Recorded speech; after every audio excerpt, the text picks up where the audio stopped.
a nivel mundial por cada década.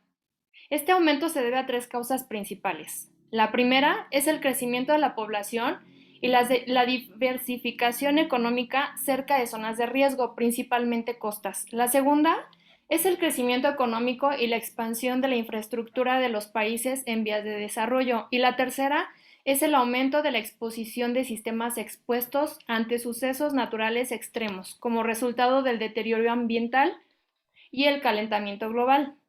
Como nos indica la Comisión Nacional de Protección Civil, la resiliencia se entiende como la capacidad de un sistema, comunidad o sociedad potencialmente expuesta a un peligro para resistir, asimilar, adaptarse y recuperarse de sus efectos en un corto plazo y de manera eficiente a través de la preservación y la restauración de sus estructuras básicas y funcionales, logrando una mejor protección futura y mejorando las medidas de reducción de riesgos, lo cual conlleva el acompañamiento de una comunidad que estuvo sujeta a una emergencia o a un desastre a implementar medidas de recuperación que le permitan no solo reconstruir mejor, sino realizar acciones preventivas para que el impacto de en otras emergencias o desastres sea cada vez menor.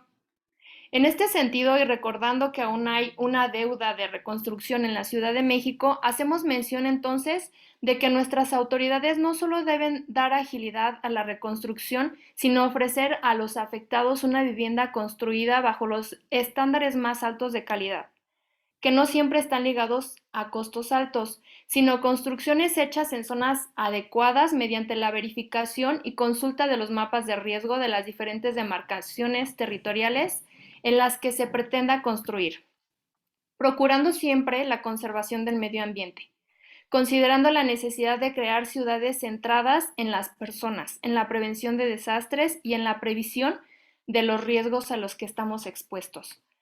Por todas esas experiencias que nos han dejado con pérdidas humanas invaluables y pérdidas materiales que en ocasiones representan el patrimonio total de las familias, y con el objetivo de establecer una fecha en la que se analice y establezcan mecanismos que den certeza en la construcción de casas habitación con todas las medidas de seguridad, sin espacio para la corrupción y por el derecho que tenemos todos los mexicanos a tener una vivienda digna y segura. El Senado declaró el 7 de febrero de cada año como Día Nacional de la Vivienda. Por este motivo, estamos aquí reunidos en este conversatorio. A continuación, Víctor Cerón, administrador de la iniciativa Los desastres no son naturales en español, nos va a mencionar cuáles son los criterios para que una vivienda sea digna y se mantenga segura. Adelante, Víctor. Gracias, Blanca. Los saludo con mucho gusto. Gracias por acompañarnos esta tarde y gracias por la invitación de México Previene.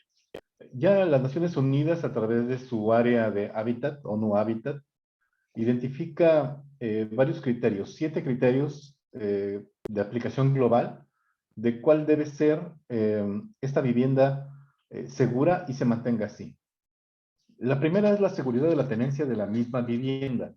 Si el propietario o el usuario de la vivienda no tiene las condiciones adecuadas para poder mantener esta vivienda, en el caso de una situación de emergencia, se ve obligado a abandonarla.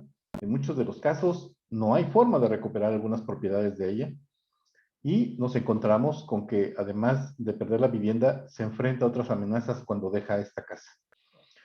El segundo criterio que plantea Naciones Unidas es la disponibilidad de los servicios, de los materiales, instalaciones, de la infraestructura. Esto conlleva contemplar, claro, que una vivienda debe tener agua potable, instalaciones sanitarias adecuadas, energía para la cocción de alimentos, el alumbrado, la conservación de alimentos, servicios básicos de inmobiliario y servicios de eliminación de residuos. De lo contrario, nos encontraríamos con situaciones relacionadas con enfermedades, con inseguridad alrededor de una vivienda. El tercer punto que señala Naciones Unidas es la asequibilidad, el costo de la vivienda. Debe ser de tal forma que todas las personas puedan tener acceso a una de estas sin poner en peligro el disfrute de otros satisfactores o el ejercicio de sus derechos humanos. Se considera que la vivienda es asequible si un hogar destina menos del 30% de su ingreso en gastos asociados a la vivienda. Esto lo declaró Naciones Unidas en el 2018. De tal manera que si pueden disponer de este fondo, de sus recursos individuales o familiares para la adquisición de esta vivienda, no pondrá en riesgo otras necesidades básicas de la misma familia. Entonces hay que balancear también este aspecto. Mismo Infonavit lo señala en su evaluación para la obtención de un crédito hipotecario. El cuarto punto es la habitabilidad. Son las condiciones que garantizan la seguridad física de los habitantes y les proporcionan espacio habitable suficiente, tamaño, así como protección contra las condiciones como el frío, la humedad, el calor, la lluvia, el viento y otros riesgos para la salud y peligros estructurales. De tal manera que estamos hablando de que esta habitabilidad conlleva a que puedan enfrentar situaciones de inundaciones, puedan enfrentar situaciones como huracanes, habla de la resistencia de la misma vivienda, habla de condiciones en las que la vivienda puede soportar un sismo, de tal manera que fue construida en un terreno adecuado, con la cimentación correcta y construida bajo los estándares de un código de construcción a nivel global. El quinto punto que señala Naciones Unidas es la accesibilidad, el diseño y materiales de la vivienda, que debe considerar las necesidades específicas de los grupos desfavorecidos y marginados, particularmente personas con discapacidades. La vivienda durante mucho tiempo se hizo estándar, de acuerdo a las necesidades de la familia en particular, diseños de autoconstrucción y ampliaciones que eran requeridos en su momento por el tamaño de la familia, pero pocas veces considerando las necesidades muy particulares que pudiera llegar a tener una persona para la movilidad, para el desplazamiento o para tener servicios en una planta baja o en una planta alta de la misma casa. El sexto punto es la ubicación y habla de la localización de la vivienda que debe de hacer acceso a oportunidad de empleo. Se habla mucho de que los empleos deben estar cerca de la vivienda de la persona. Muchas veces no se logra cumplir. Un ejemplo claro son las grandes ciudades. Son la cercanía a los servicios de salud, escuelas, guarderías, hoy en una condición diferente en el país, y otros servicios e instalaciones sociales. Debe de ubicarse fuera de zonas de riesgos o contaminadas. De tal manera que la infraestructura diseñada para construir grandes fraccionamientos, zonas residenciales, casas de interés social, de nivel medio o popular, deben de estar asentadas sobre terrenos que previamente las áreas de protección civil autorizaron, y junto con las áreas de desarrollo urbano, estatal o municipal, en el caso de México, debieron haber revisado para autorizar al desarrollador inmobiliario la construcción de estas casas. Y hablamos de grandes fraccionamientos a nivel nacional, en aquellos lugares en los que desafortunadamente los municipios, al no contar con una infraestructura o con un plan de desarrollo municipal, otorgan estas autorizaciones de desarrollo habitacional en lugares peligrosos. Un ejemplo son esas colonias que se han inundado históricamente a nivel nacional, en Villahermosa, por ejemplo, en Poza Rica, Veracruz, en Oaxaca, en varios lugares del país, en la que la ubicación de esos fraccionamientos ha estado totalmente en contra con lo que nos marcan Naciones Unidas o la reglamentación nacional. Ya en algunos casos de las normatividades estatales de protección civil señalan que es un delito construir vivienda en lugares de alto riesgo y sobre todo sin tener un dictamen otorgado por la misma área de protección civil y validado con los atlas estatales de riesgos o los atlas municipales de riesgos.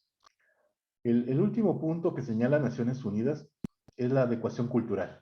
Una vivienda adecuada si su ubicación respeta y toma en cuenta la expresión de identidad cultural.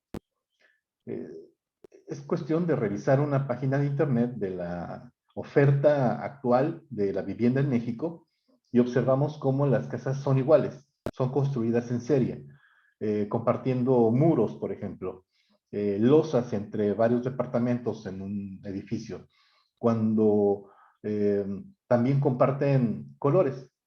El desarrollador tiende a construir las casas y prácticamente pintarlas del mismo color.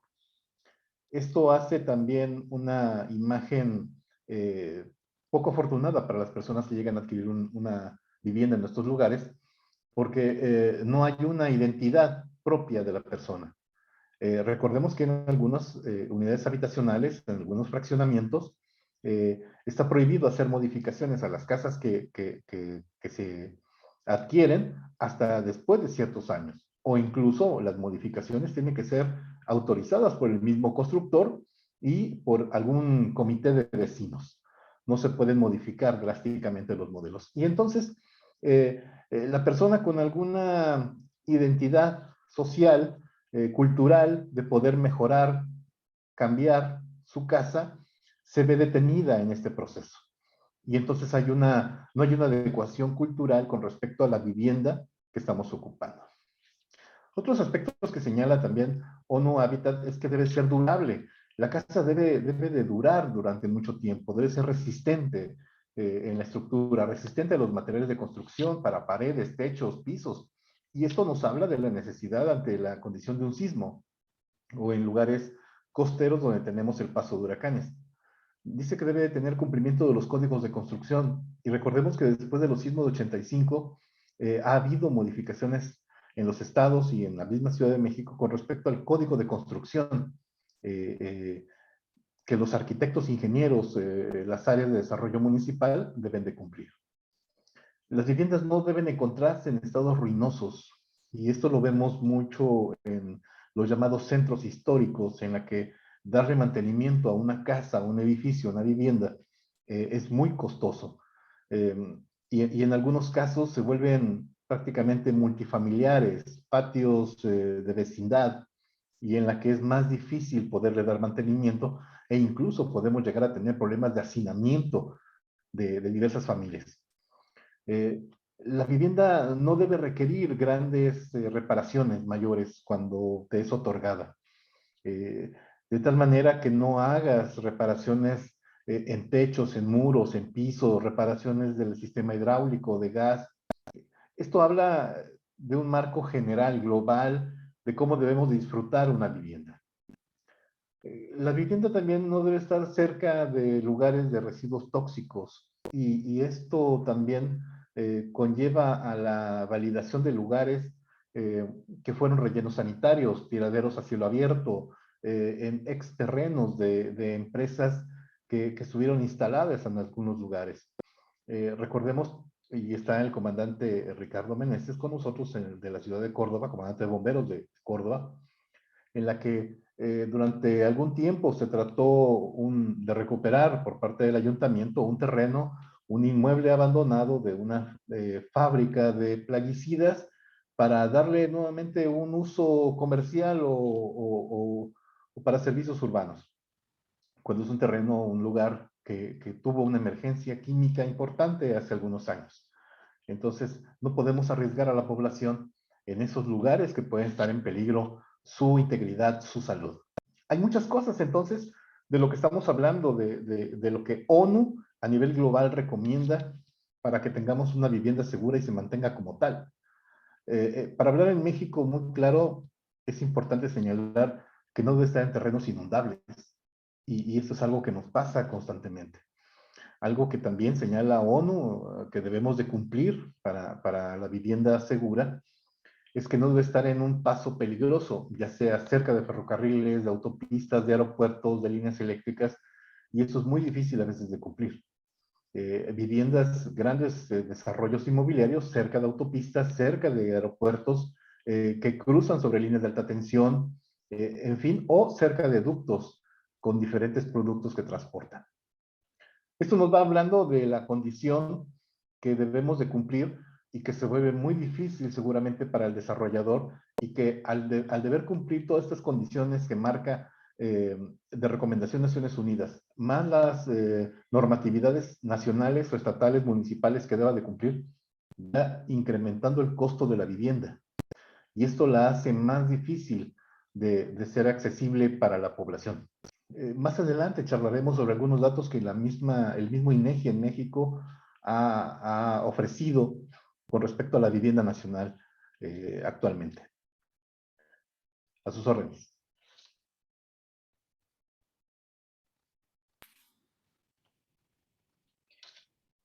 Muchas gracias, Víctor. Y pues sí, pues es todo un problema que la gente en la búsqueda de un lugar donde vivir se establecen en lugares de alto riesgo.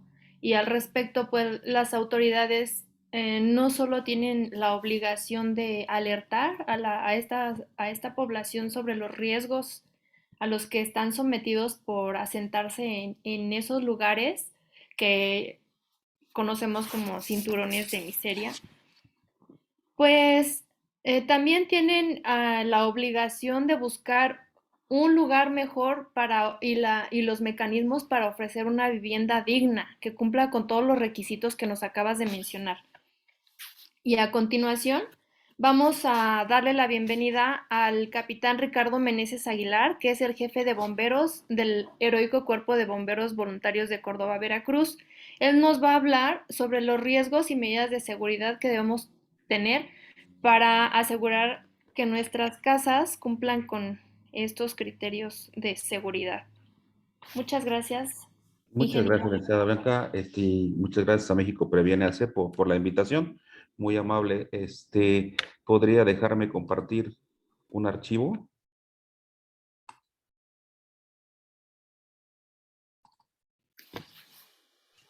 No sé si ya está ahí, ¿verdad? Está, ¿verdad? Sí, sí, ya está.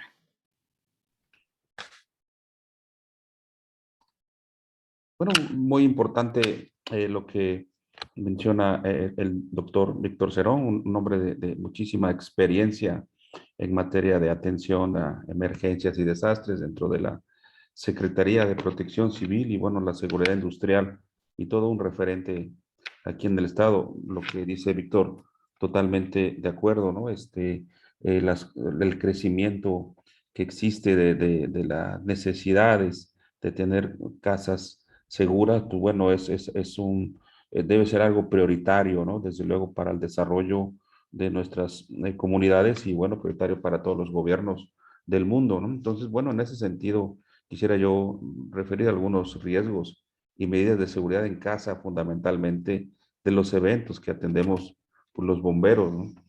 Una problemática importante, creo yo, que tenemos en el país es esta diversidad en vivienda, ¿no? Ahí referían algunos datos de algunos crecimientos ordenados, sin embargo, hay zonas que las casas, bueno, son muy endebles, ¿no? Realmente son muy frágiles, y son sometidas cuando hay algún evento, bueno, a desastres muy importantes, a pérdidas inclusive de vidas, ¿no?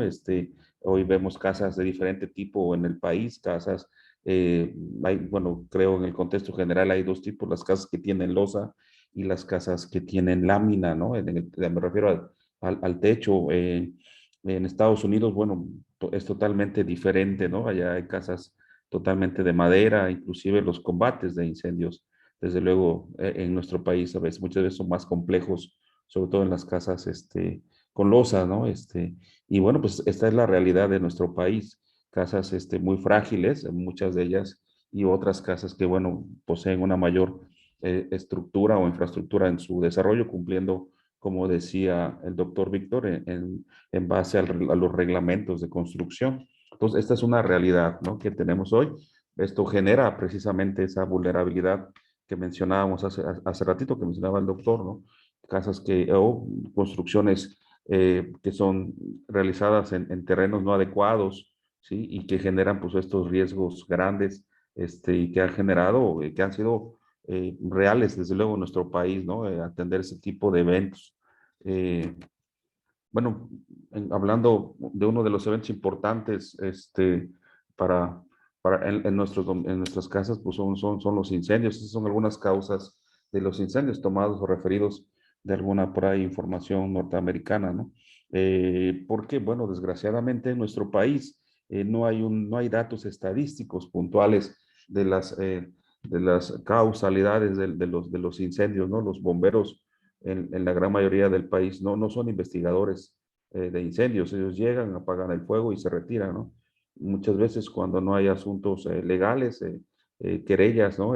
Por la causalidad de estos mismos, pues bueno, se dejan ahí y cuando hay algunos eventos, bueno, de investigación es cuando se determinan las causalidades. Estas son algunas causalidades de incendios en casas, ¿no? Desde los incendios, bueno, las causas eléctricas, que es uno de los muy importantes, ¿no? Eh, pues cocinar en las cocinas, desde luego también se generan ahí los fuegos, bueno, gente que fuma en los dormitorios, ¿no? Y se quedan ahí dormidos y el cigarro encendido o por descuido, ¿no?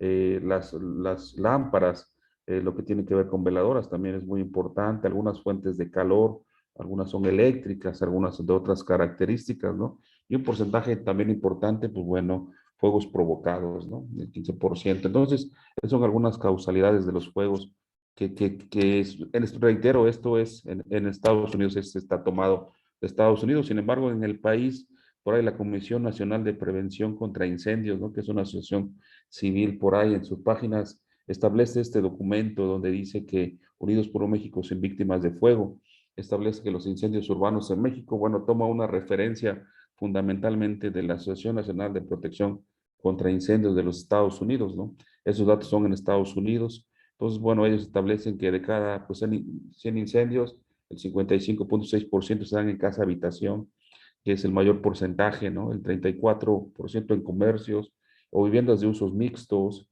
un 21% en casa habitación de una sola familia, 3% en hoteles y moteles, otro 3% en edificios y otro 3% en otro tipo de edificios. Entonces, bueno, eso es muy importante también, bueno, recordar que hay muchas cuestiones culturales también. Los norteamericanos, bueno, tienen también asegurados sus domicilios. En nuestro país esa cultura pues no se da, no es muy común. Este, y bueno, en México dice que los incendios, a diferencia de los sismos y huracanes, se presentan con más frecuencia, desde luego, ¿no? Aquí tenemos unos datos importantes, ¿no? Así que actualmente se registran más de 95,000 incendios urbanos y no urbanos, ¿sí? Entonces, bueno, eso nos da una referencia importante de lo que está pasando en nuestro país con relación a los incendios, ¿no? Entonces, bueno, reitero, ahí el Instituto Nacional de Geografía tiene algunos datos, sin embargo, no existe una muy buena estadística o una retroalimentación, inclusive, reitero, por los mismos cuerpos de bomberos, generar un censo general para determinar los tipos bueno, y las características de los incendios estructurales, ¿no? Entonces, bueno, pues es lo que tenemos en nuestro país. Hoy en día, bueno, uno de los riesgos importantes, desde luego, son los riesgos eléctricos y una de las principales causas de los incendios. Hoy en casa, pues tenemos una gran diversidad de equipos electrónicos. Hoy nuestra demanda eléctrica es mayor. Hoy tenemos muchos conectores en casa, conectamos celulares, televisiones, lavadoras, cafeteras, etcétera, etcétera. Entonces, hoy en día las casas que tenemos demandan más energía eléctrica, por consecuencia, pues bueno, tenemos un mayor riesgo ahí, ¿no? Hoy vemos instalaciones de este tipo, ¿no? Instalaciones no adecuadas o desordenadas. Hoy que pasa Navidad, bueno, es común observar ahí las sobrecargas eléctricas. Los cables eléctricos, pues bueno, son cables dúplex que cuando sufren una sobrecarga o un calentamiento, bueno, pues se funde el material aislante, se juntan y bueno, sobrevienen los cortocircuitos. Asimismo, bueno, pues el desorden, reitero, ¿no? En cuanto a las instalaciones que tenemos, se da más comúnmente en viviendas más vulnerables, ¿no? Más pobres, es donde el riesgo todavía es mayor, ¿no? Debido a las características de las instalaciones, ¿no? Eh, y bueno, pues sí, también hay factores importantes, reitero, dentro de los riesgos eléctricos. Las casas antiguas, yo creo que de más de 20 años quizás, muchas veces carecen de tierras físicas, por ponerles algún ejemplo, lo cual resulta pues, muy importante para evitar sobrecargas y bueno, si hay algún cortocircuito, pues bueno, se haga la descarga hacia la tierra, ¿no? Entonces, es algo importante también las instalaciones más recientes. Hoy la Comisión Federal de Electricidad sí les ha pedido que se instale una tierra física en las acometidas. Sin embargo, muchas veces, pues desde luego esa tierra tampoco es medida adecuadamente, ¿no? Y bueno, pues entonces hay una norma específica, pero es laboral de la Secretaría del Trabajo para poder medir la resistencia eléctrica y los valores adecuados, ¿no? Otro de los riesgos importantes, pues es el gas, ¿no? El gas LP es uno eh, combustibles de mayor uso, desde luego en nuestro país, cada vivienda tiene un tanque de gas, consideremos mínimo, ¿no? Hay viviendas que tienen más de uno, algunos, desde luego, los que tienen posibilidades, pues tienen tanques estacionarios. Lo más común son ese tipo de cilindros, los cilindros portátiles de diferentes capacidades y bueno, y los daños que han generado el gas en su mal manejo o en el descuido del mismo, ¿no? Por ello resulta muy importante, bueno, tener todas las consideraciones importantes dentro del manejo de este material, ¿no? Que es considerado desde luego como un material peligroso, ¿no? Y bueno, pues también desde luego con los pequeños y todos los accidentes que se dan o que se han dado históricamente por el manejo por las características de los incendios generados por gas o bien en cocinas, ¿no? Es importante reiterar que una de las causalidades importantes de los eventos con gas, desde luego, son las conexiones, ¿no? Las instalaciones, las malas instalaciones. También esto depende muchas veces igual de las viviendas y de las características socioeconómicas de las mismas, ¿no? Reitero, es muy importante que se tengan las instalaciones adecuadas, correctas, cumpliendo las normatividades. Hoy en nuestro país ya estamos pues bueno, bastante involucrados y tenemos bastante normas oficiales mexicanas que hoy regulan las características de las instalaciones que se deben de tener, ¿no? Instalaciones de consumo. Entonces, bueno, pues es importante esto, ¿no? Bueno, colocar los equipos de una manera adecuada, con sus instalaciones adecuadas, reitero. Otros riesgos importantes en casa, pues es el manejo de los productos químicos, que hoy en casa, pues bueno, tenemos una gran diversidad de estos materiales en el uso cotidiano para la limpieza, ¿no? Para y bueno, el cuidado ahí, el almacenamiento adecuado, sobre todo en los pequeños que también han generado pues muchos problemas, ¿no? Accidentes y inclusive fallecimientos de menores por el inadecuado almacenamiento de estos materiales peligrosos, ¿no? Algo importante, desde luego, que debemos de tener en casa, viendo la parte preventiva, es que debemos de tener equipos que nos permitan poder tener una respuesta inicial ante un evento. Reitero, aquí en este caso, bueno, el fuego, ¿no? Para el fuego, pues tener extintores. ¿Cuántos de nosotros tenemos en casa un extintor? Yo creo que muy pocos. Es una cultura que debemos difundir, tener un extintor en casa, un botiquín de primera respuesta, conocer un poco de primeros auxilios y darle el mantenimiento, desde luego, a estos equipos, ¿no? El mantenimiento adecuado, tener algunos otros accesorios que nos permitan poder hacer frente a una emergencia de manera inicial. Una vez que la emergencia está fuera de control, bueno, ya se requiere del apoyo de los especialistas. Reitero aquí el almacenamiento de sustancias químicas, aquí en específicamente de materiales inflamables y combustibles, ¿no? Líquidos inflamables y combustibles que muchas veces almacenamos de una manera no adecuada, ¿no? En envases no correctos y que bueno, representan un riesgo también para las viviendas. Este, el, el almacenamiento igual adecuado, ¿no? El desorden que existe también en algunas viviendas por tener ahí pues ropa, otros accesorios almacenados, pues también representan riesgos, ¿sí? En casa.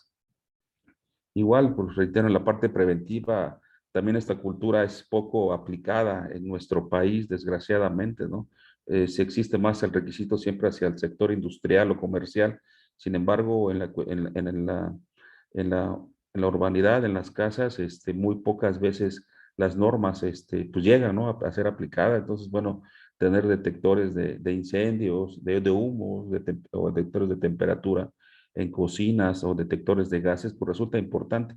Esto es una cultura que debemos de tomar como por los americanos, que tienen una cultura bastante extensa en este sentido y de que, bueno, es poco aplicado en el país.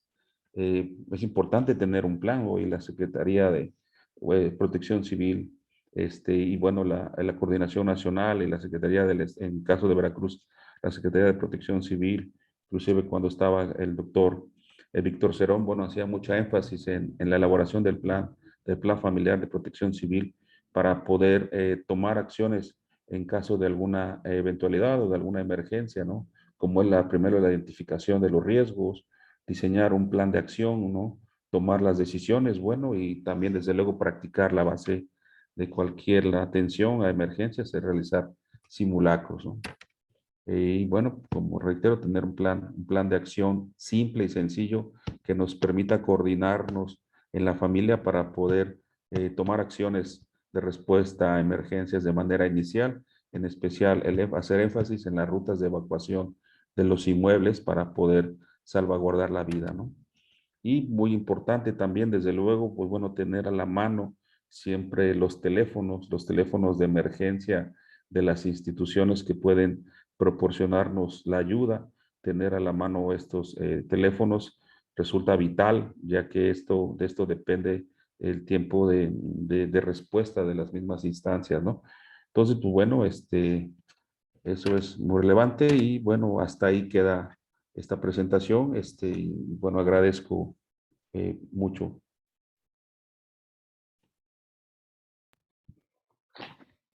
Muchas gracias, ingeniero, y pues ya nos presentó muchas de las causas por las cuales se generan incendios en nuestros hogares, que es la causa más frecuente por la cual la gente llama a los bomberos. Y pues por último queremos hablar de la protección del patrimonio y el derecho que tenemos todos los ciudadanos de que sea protegido, debido a que en la mayoría de los casos la vivienda representa el mayor patrimonio de las familias.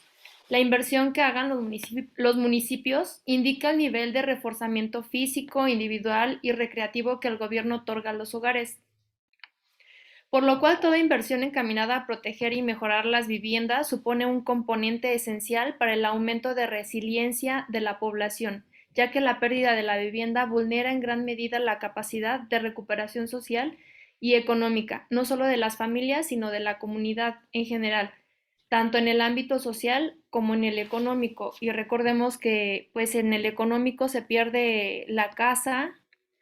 Muchas veces las familias completas se quedan sin un lugar en donde estar mientras se recupera su hogar, que no es cosa sencilla tampoco, es algo tardado.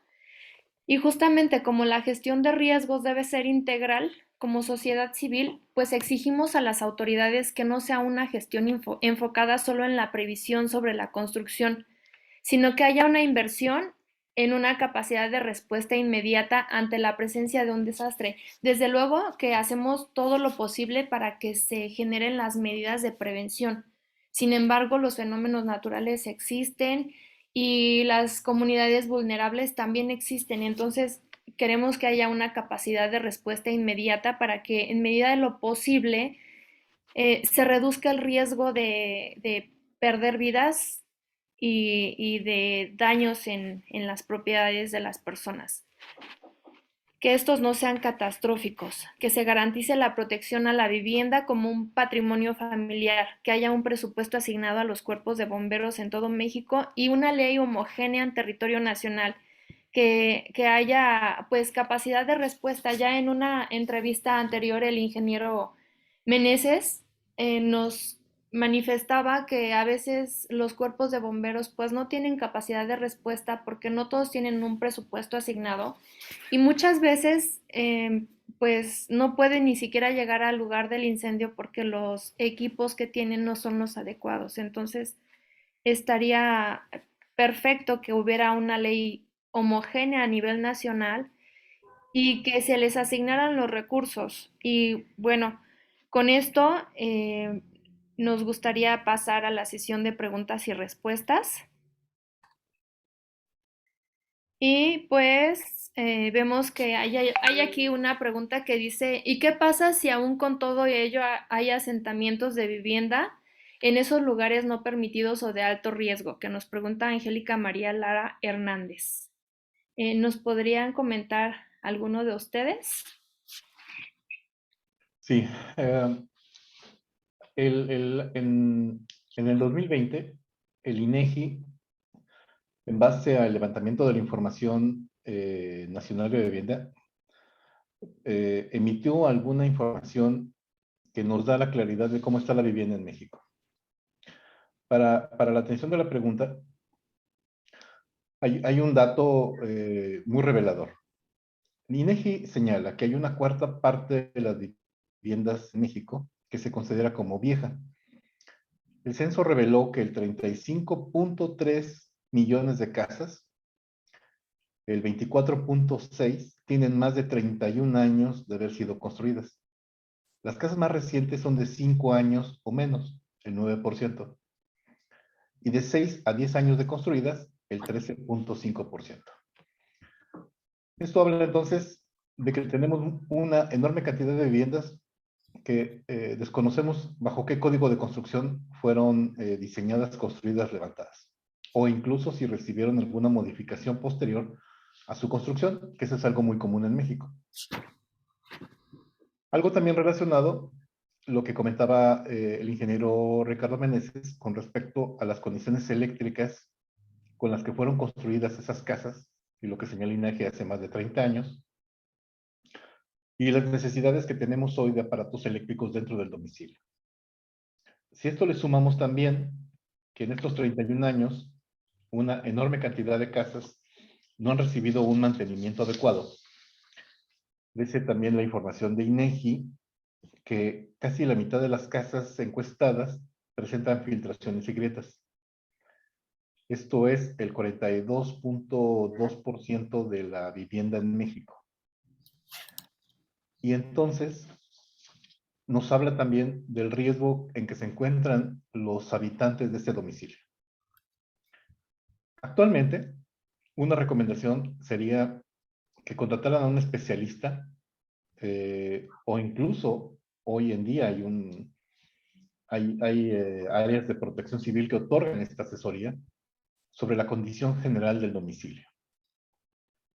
Desde una necesidad de una instalación eléctrica, por supuesto una instalación de gas, que sería lo primero que podríamos señalar desde el aspecto bomberil y que ayudaría a reducir su nivel de riesgo de incendio significativamente. Si además le colocan detectores de humo de calor en algunos lugares del propio domicilio, generan una protección o incluso mayor para los habitantes. Y si además complementan con equipos de sofocación como extintores, un extintor dentro de un domicilio, hablamos de una casa que está cumpliendo con medidas de seguridad aún más extensas. Si además identificamos cuáles son las necesidades de mantenimiento de ese domicilio, la familia podría ir destinando los recursos necesarios o, en su caso, préstamos necesarios para darle mantenimiento a esa vivienda y pueda soportar un sismo o pueda soportar el embate de un huracán o pueda soportar una inundación o pueda soportar el paso de los años y evitar el deterioro de la misma casa. Entonces, cuando hablamos del domicilio o de la casa que estamos charlando esta tarde, mucho tiene que ver con nuestra propia seguridad de la familia que vive aquí y de nuestros vecinos. Porque cuando ocurre, por ejemplo, un incendio, no solo queda concentrado el daño en una sola vivienda, se propaga hacia los vecinos, dependiendo de donde esté ubicada la vivienda. Pero además, es la pérdida del patrimonio que se encuentra dentro de la vivienda. Y además podemos sumar, y grave, los daños a la salud o la pérdida de la vida en una condición como esta. Si nosotros hacemos inversión, identificación e inversión de las necesidades para enfrentar una situación de emergencia en mi propia casa, realmente estamos haciendo una protección civil familiar, domiciliaria, independientemente de lo que la industria, el negocio, el ayuntamiento, el gobierno está realizando en materia de protección civil. Pero estamos dándole certeza, seguridad y protección desde el núcleo familiar. Y esto es algo que debemos de visualizar en México, y a nivel global, por supuesto. Pero consideramos que en México el tema de la vivienda debe ser atendido prioritariamente, sobre todo con la misma información que INEGI ha proporcionado. Muchas gracias. Ingeniero Meneses, ¿gusta agregar algo?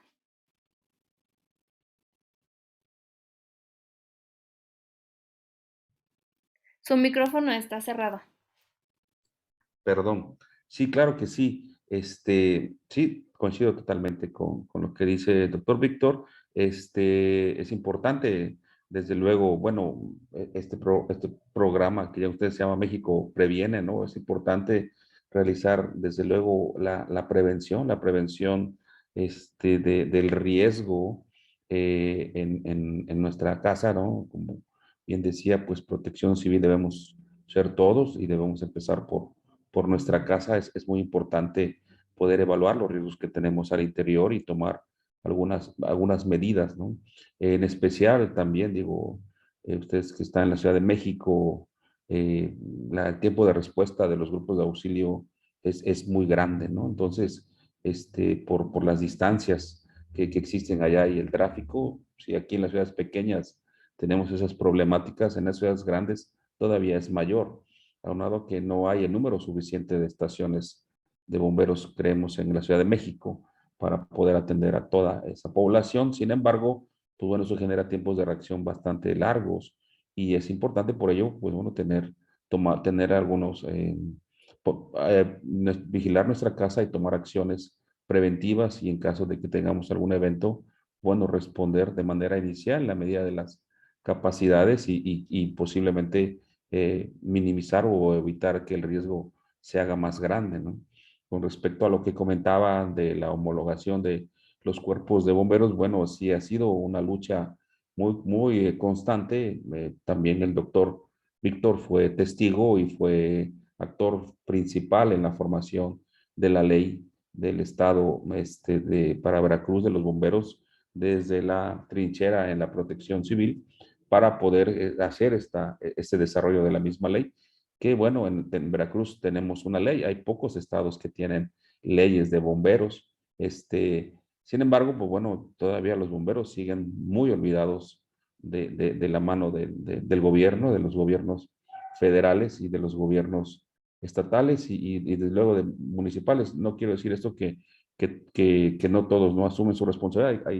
Hay estados y municipios muy responsables que asumen esas responsabilidades. Sin embargo, la gran mayoría, pues no es así. Los bomberos siguen operando la gran mayoría de manera voluntaria, buscando recursos por donaciones a través de sus propios medios. Entonces, sí es muy importante poder llevar a cabo una reforma importante hacia los bomberos. Bueno, no una reforma, realmente es una innovación a nivel federal que ha sido complejo porque la gran diversidad de operaciones de los cuerpos de bomberos resulta muchas veces difícil ponerse de acuerdo. Sin embargo, bueno, pues yo creo importante que se debe de hacer algo ya en nuestro país.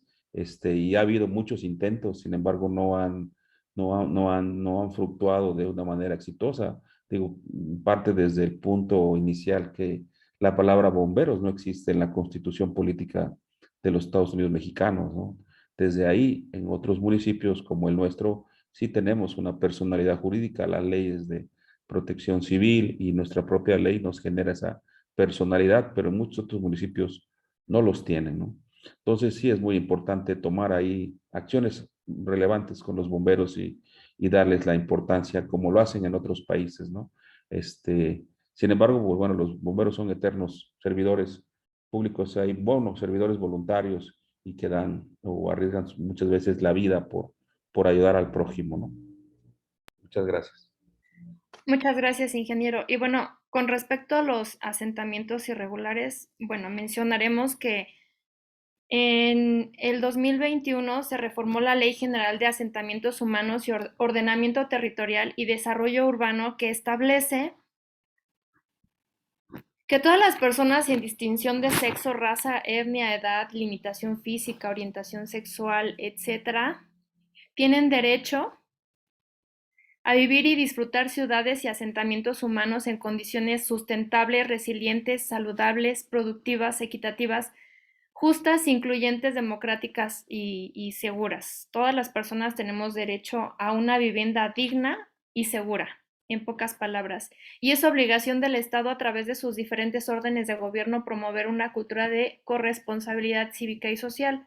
Y en el caso de los asentamientos irregulares, pues sería pues cuestión de que las autoridades gubernamentales de ese municipio busquen un territorio más adecuado para reubicar a esas personas y ofrecerles la posibilidad, Ya la Organización de las Naciones Unidas marca la necesidad de que haya actividades de colaboración entre el gobierno, la industria privada, bueno, sí, la iniciativa privada y la sociedad civil. Entonces se pueden establecer mecanismos para que haya una eh, sintonía en actividades para buscar mejores condiciones de vida para estas personas. Y es ya como labor de las autoridades poner al alcance de estas personas la posibilidad de reubicarlos.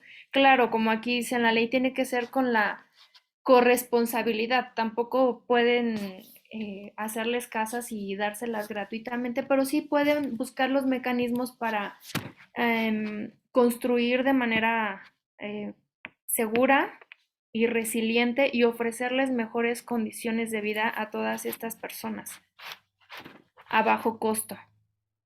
Y pasamos a la siguiente pregunta, que dice, ¿qué medidas o modificaciones deberíamos hacer en nuestro hogar para que sea un lugar seguro? ¿Quién nos quiere contestar? Bueno, inicio. Creo que las modificaciones y adecuaciones, equipamiento, tiene que ver con el análisis de riesgos que haya hecho de su propio domicilio. Su ubicación, la cercanía con gaseras, gasolineras, avenidas, el tiempo en que el jefe, la jefa de familia se encuentra fuera del domicilio y el resto de la familia permanece ahí. Las condiciones actuales estructurales y no estructurales del domicilio, muros, servicios, instalaciones de gas, agua, etcétera, todo lo que hemos estado charlando. Empezando por ese tipo de reparaciones, adecuaciones, modificaciones, en pos de tener servicios adecuados para la casa. Y una vez que los tenemos adecuados, se vuelven seguros. El otro aspecto es los aditamentos necesarios para la seguridad. Un extintor, como lo señalábamos, detectores de humo. Claro que las chapas, las puertas se abran correctamente, que es algo importante, por ejemplo, en una situación de sismo. Que la familia tenga un plan familiar de protección civil. Se habla mucho de la mochila de emergencia. Eh, y que sepa la familia qué hacer cuando se encuentran sin el jefe de familia, sin en ese líder en ese momento, cuando se presenta una emergencia. Y que la familia pueda reaccionar correctamente ante esa situación de una fuga de gas, de un cortocircuito, de un flamazo, de un pequeño incendio, de la evacuación por un sismo, de la emergencia con algún vecino y que debamos de retirarnos temporalmente del domicilio, cosas por el estilo. El análisis de riesgos de tu propio domicilio nos ayudará a identificar qué es lo que debes de hacer por esa vivienda y por sus moradores. Podríamos señalar una infinidad de artículos, de insumos y de acciones, pero lo más importante es que también pueda evaluar el monto que puede disponer para hacer estas adecuaciones en su domicilio y la prontitud con la que lo puede hacer. Algo muy útil es no procrastinar estas adecuaciones, mejorías de la casa y dejarlas para después, para un mejor tiempo. Un extintor no es caro. Los cuerpos de bomberos les pueden dar la asesoría de cómo usarlo. Hoy en internet los puede encontrar, puede comparar precios, puede comparar precios de un detector de humo que le llegan hasta domicilio y con las instrucciones en español de saber dónde colocarlos y cómo cambiar la pila. Están a disposición botiquines en muchas farmacias, botiquines básicos para primeros auxilios y que pueda tener en su propio domicilio y adecuarlos con lo que vaya necesitando. En las páginas de protección civil, municipales, estatales, federal, están los contenidos de las mochilas de emergencia. Diversos grupos de respuesta como Protección Civil, grupos de atención prehospitalaria, Cruz Roja, Cruz Ámbar, Verde, etcétera, Los bomberos en su localidad pueden ayudarle a aprender primeros auxilios o el RCP básico, desobstrucción de la vía aérea. Todo depende de lo que queramos nosotros sumar para mantener esta vivienda y, por supuesto, la familia segura. Empecemos por el análisis de riesgos individual, familiar.